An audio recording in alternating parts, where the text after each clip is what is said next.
Paano mag-register sa Philippine Real Estate Portal website bilang isang buyer? Pumunta sa website ng Philippine Real Estate Portal.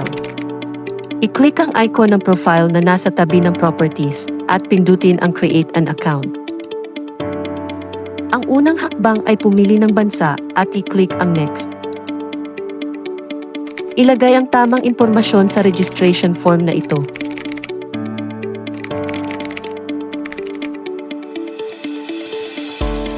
Tiyakin na tama ang lahat ng mga detalye.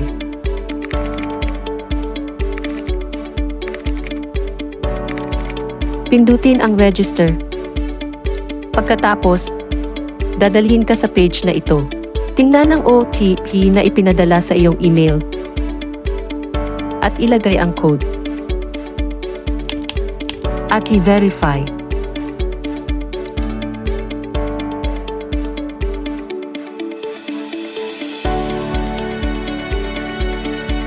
Paano mag-login sa Philippine Real Estate Portal website bilang isang buyer? I-click ang profile icon na makikita sa tabi ng properties. At itap ang login. Ilagay ang iyong email at password.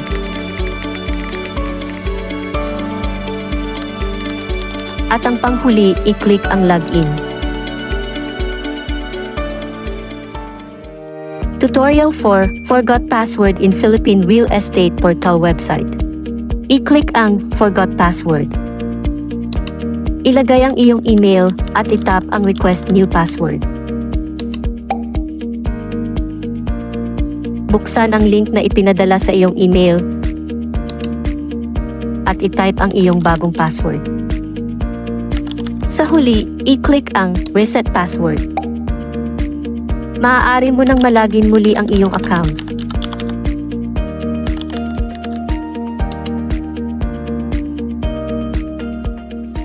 Paano mag-inquire ng property sa Philippine Real Estate Portal website? I-log in ang iyong buyer account. Maaaring mag-search ng specific na location at property type sa mga search box na ito. Pindutin ang iyong napiling property. Makikita sa gilid ang contact agent. Optional lamang ito pero maaari ka ring maglagay ng referral code ng agent. At i-click ang send message. At pindutin ang OK. Mag-i-email sa iyo ang Philippine Real Estate Portal tungkol sa information ng agent. Hintayin ang email na nagsasabi kung anong date at time ang sinet ni agent para sa inyong meeting. Ang susunod na step ay i-click ang icon na ito at pindutin ang profile. At pumunta sa appointment. Click view at iset kung ilang tao ang pupunta sa appointment. At i-click ang set appointment. Hintayin ang tawag o text ni agent para sa inyong meeting. Hintayin ang email na naglalaman ng approval ni agent na maaari mo nang bilhin ang property. At hintayin muli na kontakin ka ng agent para sa finalization ng iyong pagbili ng property. At makikita sa ongoing transaction ang status ng property. At once na nabili mo na ang property, mapupunta sa archive properties ang iyong transaction history. Paano bumili ng property sa Philippine Real Estate Portal website? I-log in ang iyong buyer account.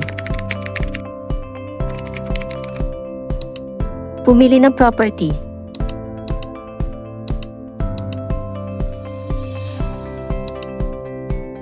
Pindutin ang Buy Now. Optional lamang ito, ngunit maaari ka ring maglagay ng referral code ng agent. I-click ang Buy. At yes, buy it. Itap ang OK. Hintayin ang email na naglalaman ng approval ng agent sa iyong napiling property. Ikaw ay kukontakin ng agent at pag-uusapan ang iyong napiling property. Ang susunod na step ay i-click ang icon na ito at pindutin ang profile. Makikita sa ongoing transaction ang status ng inyong transaction. At makikita naman sa archive properties ang iyong transaction history.